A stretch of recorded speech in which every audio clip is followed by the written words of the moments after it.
Alhamdulillah Rabbil Alamin. Wassalatu wassalamu ala Rasulillah Nabina Muhammadin wa ala alihi wa ashabihi wa man tabi'ahum bi ihsanin ila yawmiddin thumma ma ba'du. Fassalamu alaykum wa rahmatullahi wa barakatuh. Wa alaykum salam wa rahmatullahi wa barakatuh. Toutes les louanges appartiennent à Allah.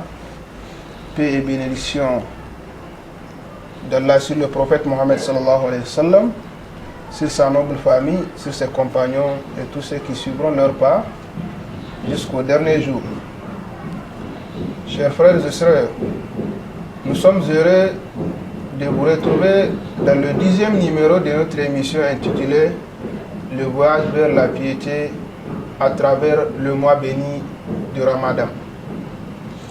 Nous sommes jusqu'à présent avec notre frère Abu Jafar Mohamed Ibrahim Danzabarma, là où il est en train de nous expliquer les bienfaits de ce mois béni du Ramadan.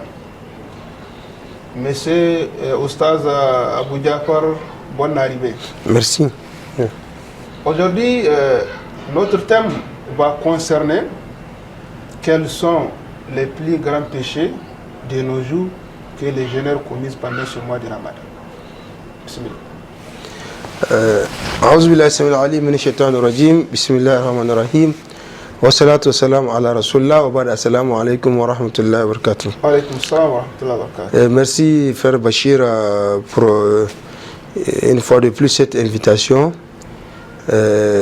Merci aussi aux frères et sœurs qui nous suivent ici et ailleurs dans le cadre de cette émission.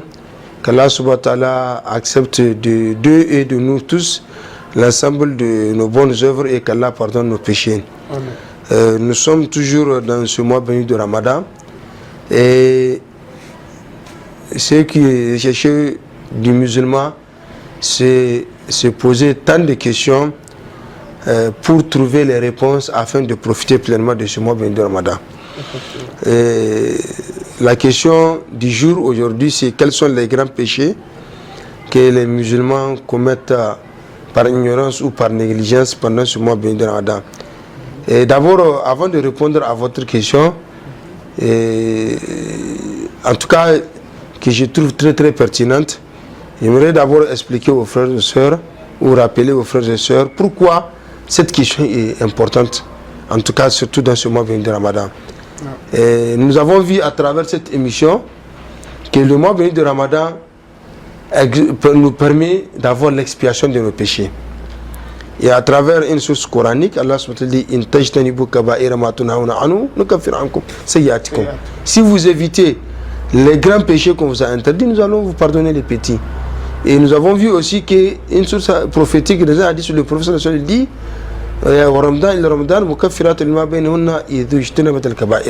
c'est-à-dire pour qu'on puisse bénéficier de cette expiation du mois de Ramadan, c'est le fait d'éviter les grands péchés. Donc c'est pourquoi nous trouvons cette question que vous avez posée très très pertinente, parce que le musulman qui veut profiter de ce mois de Ramadan doit se poser quels sont les grands péchés qu'il doit éviter afin de profiter de ce mois béni de Ramadan. Et aujourd'hui, il y a beaucoup de grands péchés que nos frères et sœurs, malheureusement, que nous sommes en train de commettre pendant ce mois de Ramadan et qui nous privent de ce bénéfice qui est l'expiation de nos péchés. Et certains péchés, on peut les négliger, on pense que ce ne sont pas des grands péchés, mais certains aussi, on les commet, mais on ne sait pas la conséquence en fait qu'ils ont sur nos bonnes œuvres et sur la récompense de notre jeûne. Les péchés sont nombreux, hein, les grands péchés que les gens commettent, mais vous allez voir, la plupart des musulmans arrivent à, par exemple, à se prévenir ou bien à s'abstenir de la commission des péchés, mais surtout les jours. Mais l'erreur, la plus grande erreur que commettent beaucoup de nos frères et sœurs, c'est le fait qu'ils pensent que les péchés soit interdit uniquement le jour, c'est-à-dire pendant le jeûne. Ils pensent que le péché soit uniquement interdit pendant qu'on jeûne. Alors que non, c'est pour bénéficier, c'est tout le mois béni de Ramadan. C'est-à-dire dans toute la vie même du musulman, il doit éviter ces grands péchés-là, parce que le verset de Surat Nisa ne parle pas uniquement du mois béni de Ramadan. Quand Allah dit ce n'est pas uniquement le mois béni de Ramadan, c'est dans toute la vie du musulman. Mais surtout le mois de Ramadan, c'est dans tout le mois, ce n'est pas uniquement le jour. Le jour, pendant qu'on jeûne, on doit éviter les grands péchés. Là, une petite contribution. Il faut comprendre aussi de la manière dont les bonnes œuvres sont multipliées. C'est de cette même manière que même les péchés que les œuvres commises, on multiplie ça aussi. Ce sont sévèrement punis. Voilà, les péchés sont sévèrement punis pendant le mois de Ramadan. Donc, commettre les péchés, il y a beaucoup de frères et de sœurs qui malheureusement commettent les péchés la nuit. On pense que dès qu'on rompt le jeûne, c'est fini. Hein? Vous allez voir, il y a des jeûneurs qui rompent le jeûne, mais dès qu'ils rompent le jeûne, parfois même c'est dans des bars qu'ils vont rompre le jeûne. Subhanallah. qu'Allah nous en préserve. Donc, c'est la plus grande erreur par rapport au grand péché, le fait de commettre les péchés pendant la nuit du mois de Ramadan, pensant que non, on est épargné. On est épargné, c'est-à-dire le jeûne est épargné. Non, c'est tout le mois de Ramadan. Maintenant, pour dénombrer, pour citer quelques grands péchés que les gens commettent, surtout de nos jours, vous allez voir, c'est surtout les péchés liés à nos langues et à nos yeux. Hein? Vous allez voir les propos obscènes, les propos tels que la médisance, la calomnie, ainsi de suite. Ça, c'est des péchés que les gens commettent beaucoup. La plupart des gens, vous allez voir les jeûneurs qui commettent ces péchés-là. Ils font la médisance, ils font la calomnie. Subhanallah, aujourd'hui, les frères et sœurs qui arrivent à être épargnés de la médisance et de la calomnie, ils se comptent au bout du doigt, ils sont rares. Et surtout pendant le mois de Ramadan, très rare.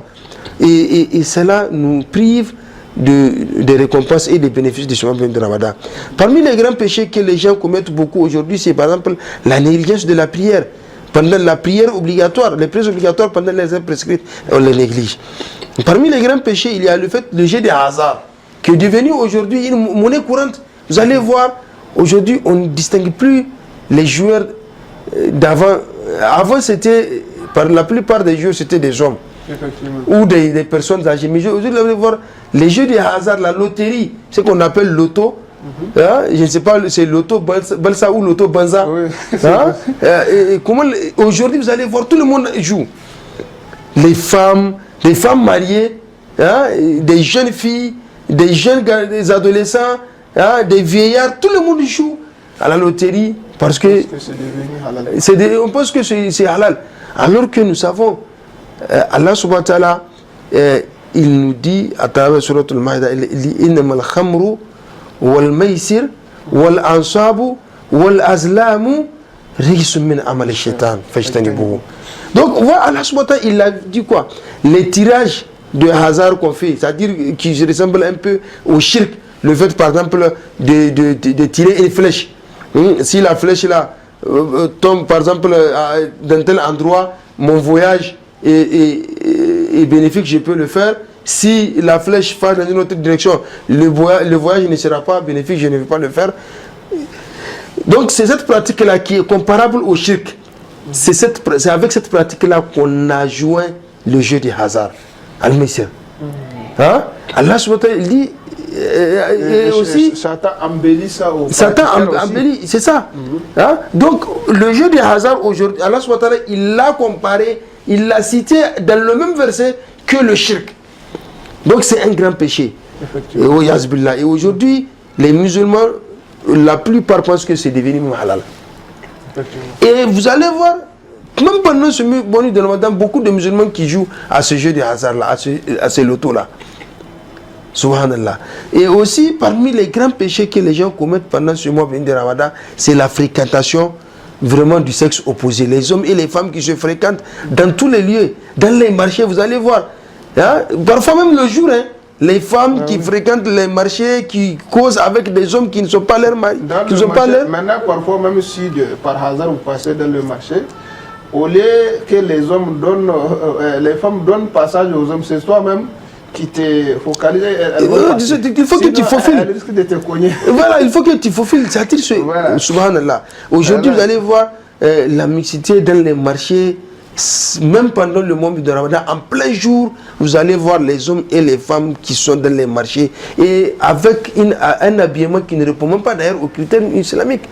Hein? Et ça, les gens que c'est négligeable. Non, ce n'est pas négligeable, c'est des grands péchés. Là, on se côtoie, on se touche. Et aujourd'hui, il se dit à certains, que ça peut m'amener jusqu'à se donner des rendez-vous pour dire que bon, la nuit, comme on jeûne maintenant, on se donne rendez-vous la nuit. Le rendez-vous est pris le jour, hein, pendant qu'on jeûne. Hein, et pendant qu'on jeûne, et ça fait partie de ce qu'on appelle al-qawlu zur. Et Allah, le prophète, il a dit, nous avons cité ce hadith là dans le cadre de cette émission là, le prophète l'a dit, Allah n'a aucun besoin du fait que cette personne s'abstienne de manger ou de boire. Et vous allez voir, c'est pendant les jours, les gens se donnent des rendez-vous la nuit pour aller commettre l'irréparable. Subhanallah. Et il y a aussi tellement de grands péchés aussi, tels que la musique. Le fait d'écouter la musique. Les gens pensent que, surtout les jeunes adolescents, vous allez voir, pendant le mois de Ramadan, on pense que moi j'irai chez moi, mais on écoute la musique à travers les écouteurs, à travers la radio, à travers la télé. On pense que non. Comme je ne suis pas sorti, moi je n'ai calmé personne et je n'ai fait aucune médisance, donc je suis clean. Alors que non. C'est un grand péché, le fait d'écouter la musique. Les gens négligent le fait d'écouter la musique. C'est un grand péché. Le prophète sallallahu alayhi wa sallam, comme ça a été rapporté par les savants, la musique fait émerger, la musique fait grandir l'hypocrisie dans le cœur du musulman. Hein? Tel que l'eau qui tombe sur une terre morte fait germer les grains qu'on y sème. Donc c'est comme ça. La musique fait germer l'hypocrisie dans le cœur du serviteur. C'est interdit. Et Allah, Allah nous a dit à travers le Coran que c'est l'un des moyens par lesquels Satan a dit qu'il va distraire les êtres humains. Hein? Il va les distraire. Il a dit qu'il va les distraire à travers donc, les paroles, ainsi de suite, ainsi de suite. Donc, et la musique aujourd'hui, vous allez voir, même pendant le mois de Ramadan, il y a certaines, même de nos chaînes, qui diffusent la musique. Hein? Or que c'est un grand péché. Et celui qui diffuse, et celui qui regarde ou qui écoute, ils partagent les péchés. Chacun aura son péché. Quand tu diffuses, tu auras le péché d'avoir diffusé. Et celui-là qui a écouté, tu auras le péché de l'avoir fait écouter doublement. Donc, qu'Allah soit nous préserve, le fait d'écouter la musique. Et il y a aussi d'autres grands péchés que les gens commettent pendant ce mois béni de Ramadan. Donc, le temps ne nous permet pas de tous les citer, mais de façon générale, c'est qu'on peut dire le musulman doit vraiment se poser cette question-là. D'ailleurs même, c'est un mois pendant lequel on dit que les démons sont attachés. Et on dit que naturellement c'est les démons qui nous tirent vers les péchés. Et si les démons sont attachés, donc qu'est-ce qui nous tire vers les péchés? Et les démons là, c'est les plus gros qu'on attache là. C'est les petits là. Voilà, les démons sont attachés. Donc si les démons sont attachés, nous commettons nos péchés, ça veut dire que nous-mêmes on doit faire notre mea culpa. C'est-à-dire on doit réviser notre foi, on doit réviser notre intention, voir est-ce que ce n'est pas moi-même, parce qu'il y a des cœurs malades. Il y a des gens qui c'est leur cœur même qui est leur démon. Effectivement. Donc il faut qu'on se pose ces questions-là. Quels sont les grands péchés que je dois éviter? C'est-à-dire de façon générale dans la vie du musulman. Parce que le mois de Ramadan nous permet, c'est un entraînement pour abandonner les péchés.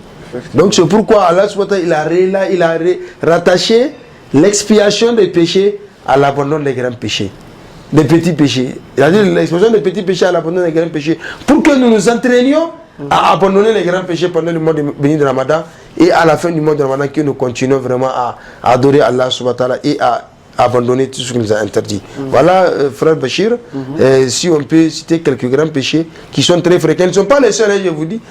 C'est vraiment fréquent. Et on ne se pose pas la question, on néglige, on pense que non. J'ai vu tout dans la journée et la nuit, tout est permis. Allah subhanahu wa ta'ala nous en prévient. Amen, amen. Merci frère Abou Jafar, chers téléspectateurs. Nous sommes au terme de notre émission. Vous avez écouté attentivement avec moi les grands péchés que les jeûneurs sont en train de commettre pendant ce mois béni du Ramadan. Donc il faut tout faire pour éviter ce genre de péchés, parce que les grands péchés font perdre les bénéfices de ce mois de Ramadan, comme l'avait expliqué notre frère. Donc nous allons nous arrêter ici, Inch'Allah, la prochaine fois. On va encore trouver un thème très important dans ce même cadre, Inch'Allah. Assalamu alaikum wa rahmatullahi wa barakatuh. Wa alaikum salam wa rahmatullahi wa barakatuh.